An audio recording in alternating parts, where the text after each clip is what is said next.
Assalamualaikum, salam sejahtera untuk kita semua. Hari ini, kami akan membahas tentang analisis isu instansi sebagai upaya mewujudkan smart governance.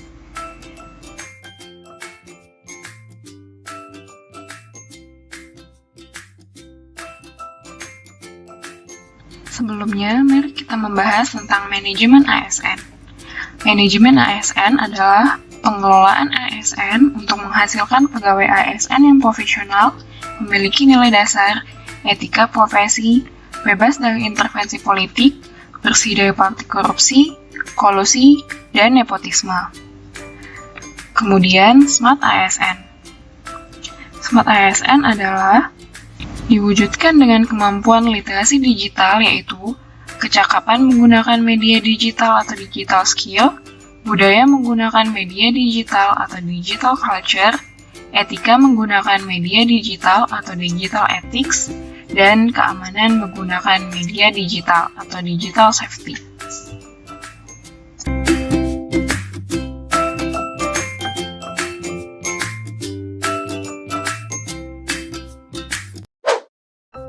Tidak stabilnya website lasik pada waktu tertentu bagi ASN Tangsel. Layanan Administrasi dan Informasi Kepegawaian Pemerintah Kota Tangerang Selatan atau biasa dikenal dengan LASIK merupakan aplikasi yang dikembangkan oleh BKPSDM Kota Tangerang Selatan. Kendala yang dihadapi oleh BKPSDM Tangsel selaku instansi yang mewadahi ASN Tangsel adalah kurang stabilnya website LASIK saat diakses pada waktu tertentu.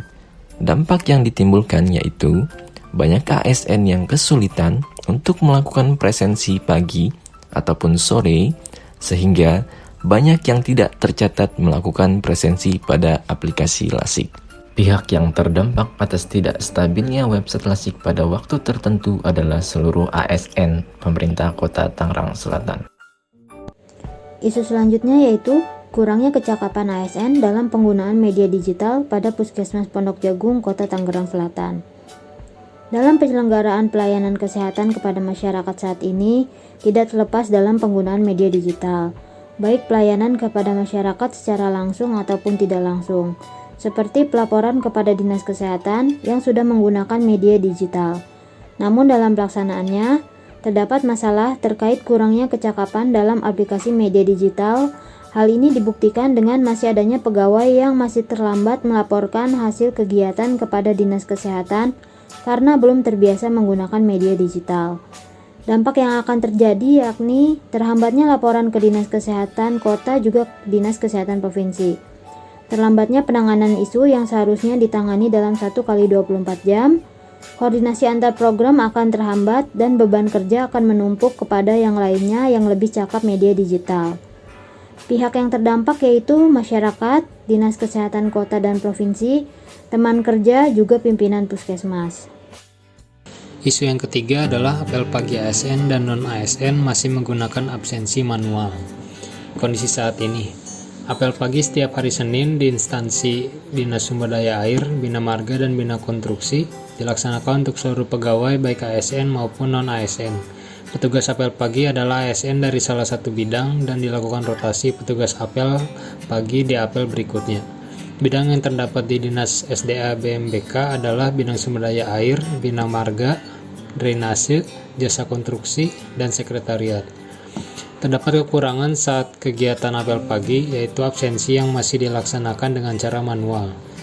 Jumlah pegawai Dinas SDA BMBK berdasarkan data nominatif sebanyak 296 orang. Dampak yang akan terjadi, absen manual yang diterapkan dapat menimbulkan beberapa dampak. Di antaranya jumlah peserta apel pagi yang tidak sesuai dengan daftar hadir dan di lapangan, manipulasi data peserta apel, dan menurunnya kedisiplinan pegawai. Pihak yang terdampak, kredibilitas instansi, pegawai yang selalu disiplin. Isu yang keempat adalah belum optimalnya penyusunan jadwal rencana kegiatan yang terintegrasi online di Dinas Kesehatan Kota Tangerang Selatan. Kondisi saat ini di mana di Dinas Kesehatan Kota Tangerang Selatan masih banyak ditemukan penyusunan dan paparan jadwal kegiatan yang dirasa belum optimal. Penyusunan jadwal rencana kegiatan dilakukan secara manual dan belum terintegrasi secara online. Sedangkan pelaporan jadwal kegiatan dilakukan hanya melalui media sosial seperti WhatsApp Group. Hal ini dapat menyebabkan rencana kegiatan tidak terorganisir dan terdokumentasi dengan baik. Selain itu, pegawai lain juga tidak dapat mengakses jadwal pegawai lainnya sehingga dapat menyebabkan tumpang tindih kegiatan. Dampak yang akan terjadi adalah rencana kegiatan tidak terorganisir dengan baik, kesulitan dalam mengakses jadwal kegiatan yang menyebabkan kegiatan tumpang tindih, dan efektivitas kerja menjadi berkurang. Pihak yang terdampak dalam hal ini adalah instansi terkait yaitu Dinas Kesehatan Kota Tangerang Selatan dan pegawai di Dinas Kesehatan. Isu selanjutnya yaitu belum optimalnya backup dokumen digital. Pada tahun 2021, Presiden Joko Widodo mengajak seluruh pengelola arsip untuk meninggalkan cara-cara yang tidak efisien, di mana arsip menjadi landasan penting dalam merumuskan kebijakan dengan cepat, serta menjadi dokumentasi kekayaan negara termasuk seni dan budaya. Sedangkan dalam pengaplikasiannya banyak ditemukan penggunaan dokumen fisik atau hard copy dalam sistem pengelolaan dokumen konvensional di lingkungan instansi. Penggunaan sistem konvensional ini juga didukung oleh ketidaksiapan pegawai dalam menginput data untuk menjadi digital. Bagi mereka sistem digital itu termasuk rumit. Data dari Arsip Nasional Republik Indonesia yang diambil pada tahun 2016 menunjukkan bahwasannya baru 30% arsip nasional yang didigitalisasikan. Sedangkan pada tahun 2021, peningkatan ketersediaan arsip secara nasional sudah mencapai indeks 65,1. Dampak-dampak yang akan terjadi yaitu pertama, masalah waktu di mana sistem pengolahan dokumen konvensional jelas membutuhkan waktu yang lebih lama karena penanganannya pun masih memerlukan tindakan fisik. Kedua, lebih besarnya celah untuk terjadinya human error. Ketiga, kerahasiaan dokumen yang sudah dipertimbangkan untuk menjadi dokumen rahasia membutuhkan penanganan khusus sehingga sistem konvensional ini tidak memiliki sistem keamanan yang cukup. Keempat, masalah penyuntingan. Dikala sebuah dokumen butuh untuk disunting maka akan memakan waktu dan sulit karena dokumen harus diketik ulang. Kelima, masalah versi yang beragam dari banyaknya dokumen yang lebih besar kemungkinannya akan berbeda ketika dokumen tersebut berbentuk fisik. Yang keenam, masalah akses dokumen atau data dengan kesulitan-kesulitan yang ada ketika dokumen tersebut tidak berbentuk digital, sehingga sulit untuk diakses baik oleh pegawai lainnya maupun oleh publik sebagai bentuk transparansi. Pihak yang terdampak di sini ada negara dalam kapabilitasnya untuk memberikan transparansi guna memberikan rasa kepercayaan kepada masyarakat, rakyat dalam pengaksesan data-data yang relevan untuk kepentingan publik serta pelayanan publik yang jadinya terhambat dan terkesan lambat. Pegawai dalam penggunaan dokumen untuk kebutuhan mendesak ataupun tidak mendesak harus memakan waktu yang lebih lama sehingga pengerjaan menjadi terhambat dan terkesan lambat. Setelah kami menentukan 5 isu, selanjutnya kelima isu ini kami analisis menggunakan teknik tapisan APKL, di mana di dalamnya terdiri dari 4 kategori penilaian. Yang pertama yaitu A, aktual, di mana isu tersebut masih dibicarakan dan belum terselesaikan sampai sekarang. Yang kedua P, problematik, isu yang menyimpang dari harapan standar ketentuan yang menimbulkan kegelisahan yang harus dicari penyebab dan solusinya. Yang ketiga yaitu K, kelayakan, di mana isu yang diangkat menyangkut hajat hidup orang banyak. Yang keempat L, yaitu layak, di mana isu tersebut harus masuk akal, pantas, realistis, logis, dan menarik untuk dibahas. Dari kelima isu tersebut, kami telah menentukan satu isu yang akan kami bahas, di mana penentuan satu isu ini kami tentukan dengan cara berdiskusi bersama-sama. Maka diambillah satu isu tersebut yaitu belum optimalnya backup dokumen digital. Karena isu tersebut mendapatkan peringkat tertinggi dari 5 isu yang kami analisis menggunakan teknik tapisan APKL. Selanjutnya, saya akan menjelaskan diagram fishbone berdasarkan isu yang telah kami temukan. Kami analisis kembali apa saja penyebab dari isu belum optimalnya backup dokumen digital. Dalam menganalisis penyebab, kami menggunakan metode 6M yaitu Man, Material, Measurement, Method, Machine, Mother Nature. Dari Man sendiri, pegawai tidak biasa menggunakan dokumen digital. Inisiatif untuk memindahkan dokumen ke bentuk digital belum ada. Dari material adalah perangkat keras yang kurang memadai atau komputer lambat. Belum tersedianya domain email instansi sendiri. Berdasarkan measurement, inspeksi atau monef kelengkapan dokumen masih kurang. Metode, penyimpanan dokumen fisik masih belum tertata. Belum ada kebijakan digitalisasi arsip. Penggunaan tanda tangan digital belum maksimal. Machine, akses internet di instansi belum memadai untuk penggunaan arsip digital. Belum maksimalnya penggunaan aplikasi Sisumaker atau aplikasi surat masuk keluar khusus Pemkot Tangsel.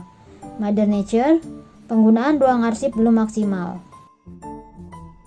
Setelah menemukan beberapa penyebab utama, kemudian penyebab tersebut dianalisis dan dinilai dengan metode USG untuk dapat menentukan urutan prioritas masalah dengan teknik scoring 1 sampai dengan 5 dan dengan melibatkan setiap komponen dalam metode USG, yaitu U untuk urgensi dapat didefinisikan sebagai seberapa penting atau mendesak suatu isu harus dibahas dan ditindaklanjuti. S untuk seriousness dapat didefinisikan sebagai seberapa besar suatu isu harus dibahas dikaitkan dengan akibat yang ditimbulkan. G untuk growth dapat didefinisikan sebagai seberapa besar dampak yang timbul jika suatu isu tidak ditangani segera. Berikut hasil analisis isu dengan menggunakan metode USG yang kita lakukan. Berdasarkan hasil analisis yang kita lakukan, terdapat 3 masalah utama dengan scoring paling besar, yaitu 1. Belum adanya kebijakan terkait digitalisasi arsip. Yang kedua, pegawai tidak bisa menggunakan dokumen digital. Dan yang ketiga, infeksi kelengkapan dokumen yang masih kurang. Gagasan atau ide kreatif untuk menyelesaikan core issue. 1. Penyebab belum adanya kebijakan digitalisasi arsip. Solusi, ada kebijakan digitalisasi arsip. Gagasan atau ide kreatif. Yang pertama, advokasi ke pembuat kebijakan untuk pengadaan kebijakan digitalisasi arsip. Kedua, melakukan diskusi publik mengenai kebijakan digitalisasi arsip. Penyebab kedua, pegawai tidak biasa menggunakan dokumen digital. Solusinya, pegawai membiasakan menggunakan dokumen digital. Gagasan atau ide kreatif. Yang pertama, membuat aplikasi penyimpanan dokumen berbasis online. Kedua, pelatihan aplikasi penyimpanan dokumen berbasis online untuk semua pegawai. Penyebab ketiga, inspeksi kelengkapan dokumen masih kurang. Solusinya, menambah inspeksi kelengkapan dokumen. Gagasan atau ide kreatif. Yang pertama, pelaksanaan jadwal berkala inspeksi kelengkapan dokumen. Kedua, sistem pelaporan dokumen secara online. Ketiga, mendorong budaya penggunaan arsip digital di instansi masing-masing dengan cara sosialisasi. Terima kasih telah menonton. Sampai jumpa.